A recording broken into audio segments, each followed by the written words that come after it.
Sud Radio, les vraies voix qui font bouger la France. Stéphane Soumier avec Bismart, 19h30, 20h.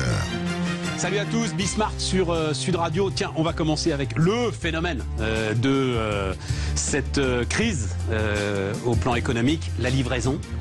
Particulièrement la livraison de repas. Vous allez voir, de nouvelles solutions pour les restaurateurs. C'est parti. Jonathan Mallet. Alors, je discutais, il se trouve que je connais très bien un livreur Uber. Ah. Voilà.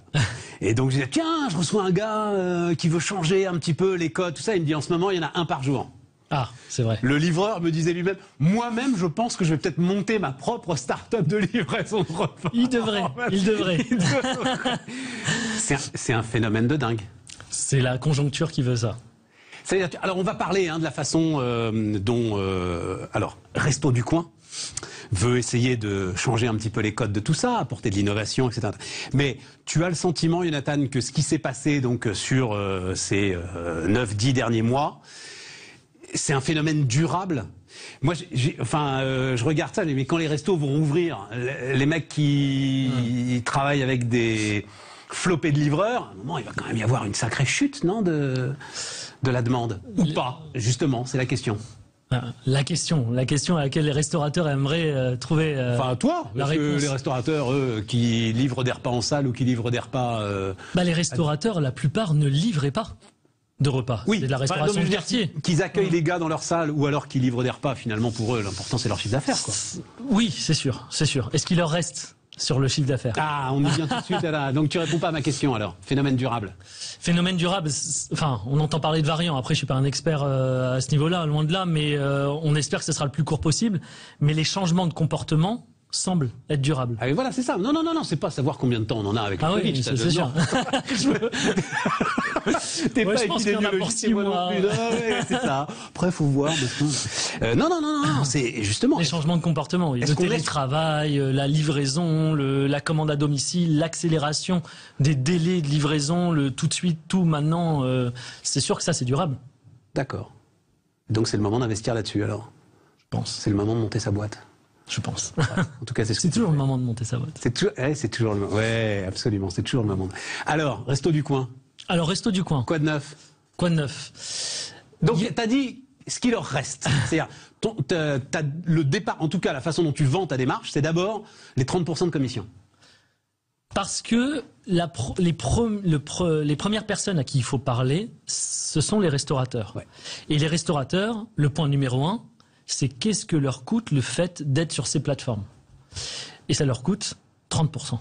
Uber et Deliveroo. Uber et Deliveroo et Just Eat et tout ce qu'on veut, comme s'il y avait Ils sont tous à 30%. Une entente. Ouais, dis donc. Un petit restaurateur lambda qui n'a pas les moyens d'aller négocier avec eux, c'est 30%.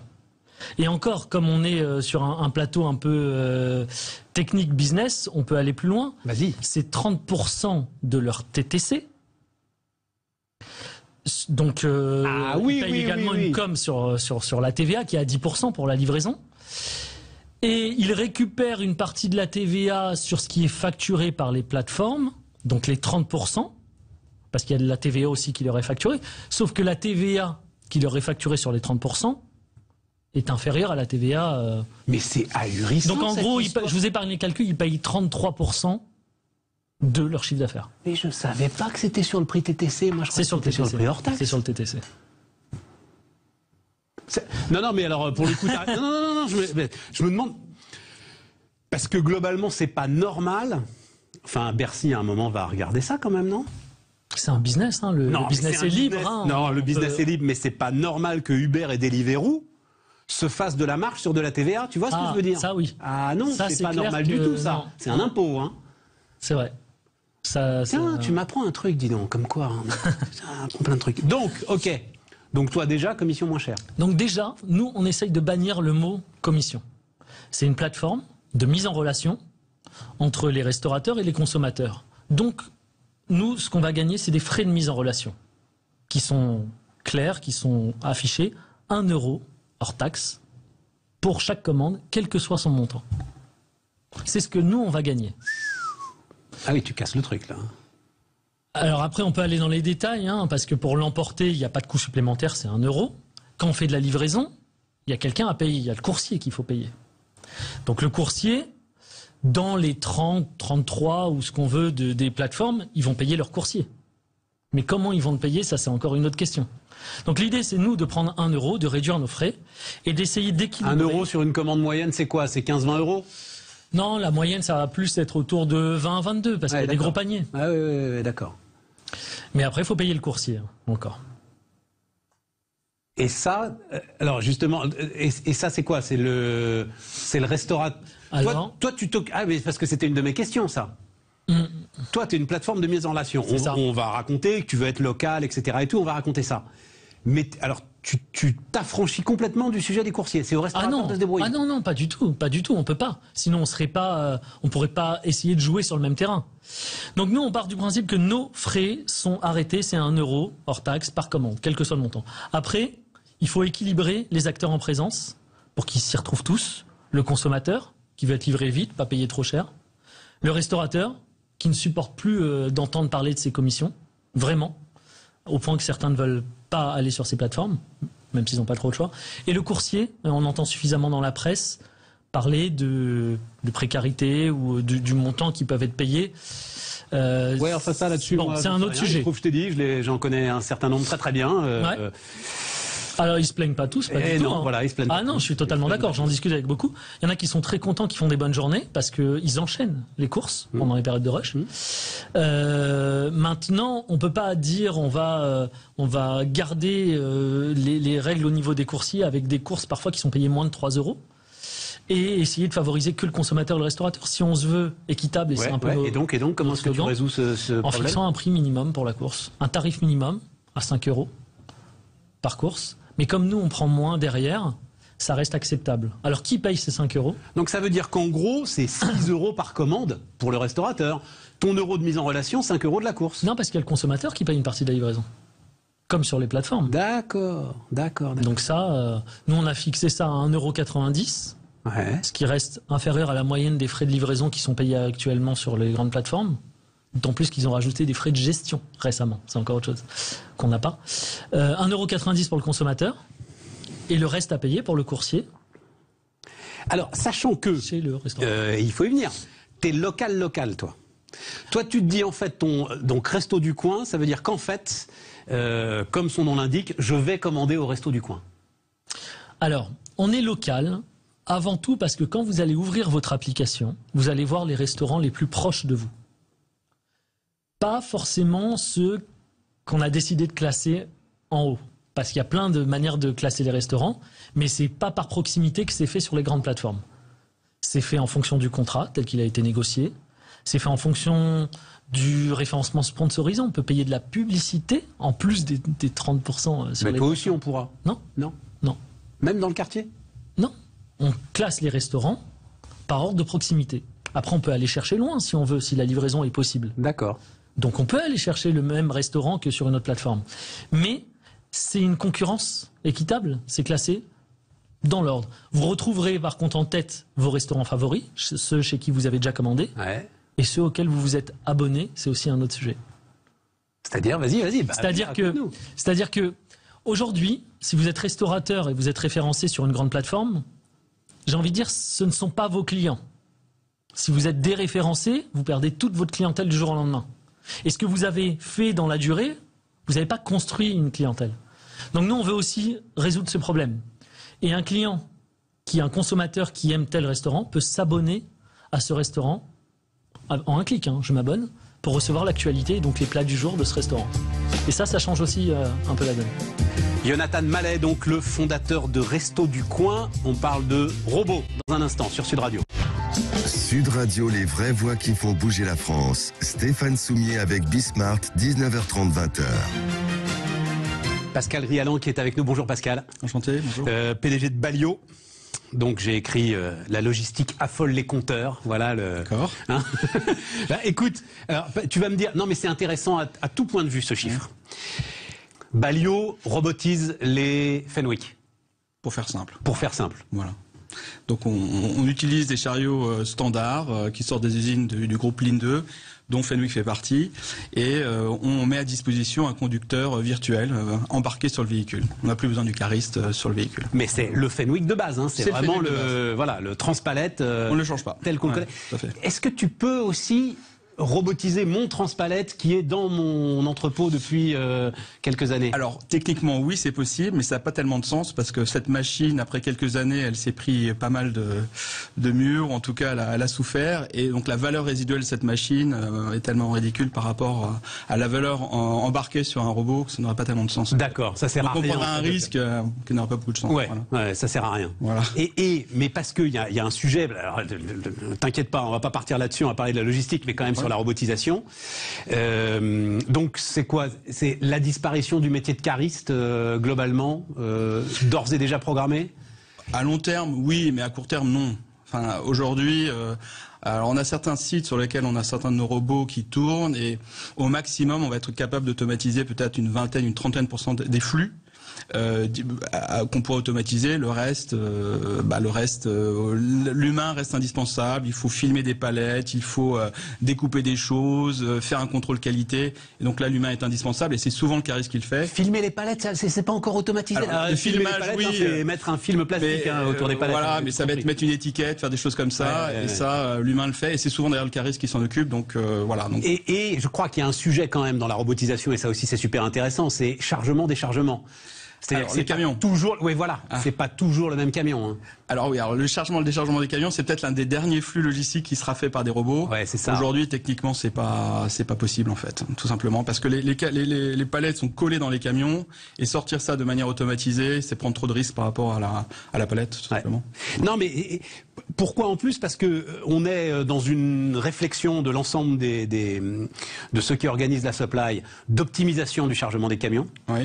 Et donc ça veut dire qu'il va falloir, pour le coup, évidemment, quand même pas mal d'intelligence humaine, et pour remplir le camion, et pour le décharger de manière intelligente. Justement. Alors, il y a déjà des solutions qui permettent de décharger les camions, mais ce sont des espèces de chaussettes qui passent sous les palettes, qui sortent tout d'un coup. Ouais. C'est pas les robots tels qu'on les... Oui, mais tu sors tout d'un coup. C'est-à-dire, tu peux pas aller chercher, pour aller chercher le paquet qui va bien avec le camion, là. Voilà. Mais ça, c'est effectivement des solutions, surtout d'un coup, et il faut que le camion ait un certain standard généralement. Donc ça se fait de bâtiment à bâtiment ou d'usine vers des sites qui sont spécialisés. La logistique du tout venant automatisé, sortir les palettes, c'est encore rare. Ouais, voilà.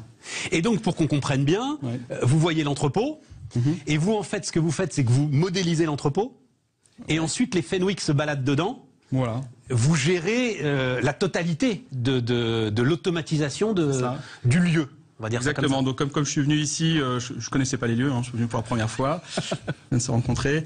Donc je suis rentré ici, je suis capable de ressortir. Donc mon cerveau a tout simplement cartographié votre site, et si je me concentre un peu, je ressortirai en corrélant ce que j'ai vu à l'origine pour ressortir. Nos robots c'est pareil, on cartographie l'environnement, on stocke ça sur le robot, et ensuite le robot est capable d'évoluer en totale autonomie dans la partie cartographiée.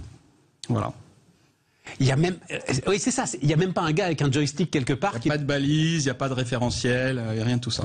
Donc en gros, on va lui dire, va chercher tel lot sur l'étagère. Ouais, c'est ça.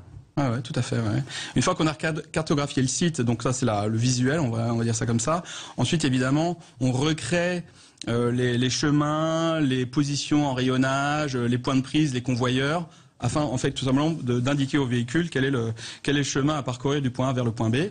Mais une fois qu'on a cartographié le site et les infrastructures, bon, on peut y aller. T'avais vu, vous avez l'une de ces nombreuses vidéos de Boston Dynamics. Vous avez tous en tête les vidéos de Boston Dynamics avec des robots. Alors c'est soit des robots chiens, voilà, soit des robots chiens, soit ils ont comme ça un robot qui est humanoïde. Ouais. Et on le voyait essayer de mettre un paquet sur une étagère et l'humain l'empêchait de le faire. Tu te souviens pas de ce truc? Si, je connais ces vidéos. Et c'était tellement terrible qu'on était presque pris d'affection sur ce robot qui n'y arrivait pas, qui essayait, etc. La robotique quasiment humanoïde chez eux. Oui, mais ça en fait, ça n'a pas de sens, c'est ça. C'est beaucoup trop compliqué, beaucoup trop cher, sans intérêt.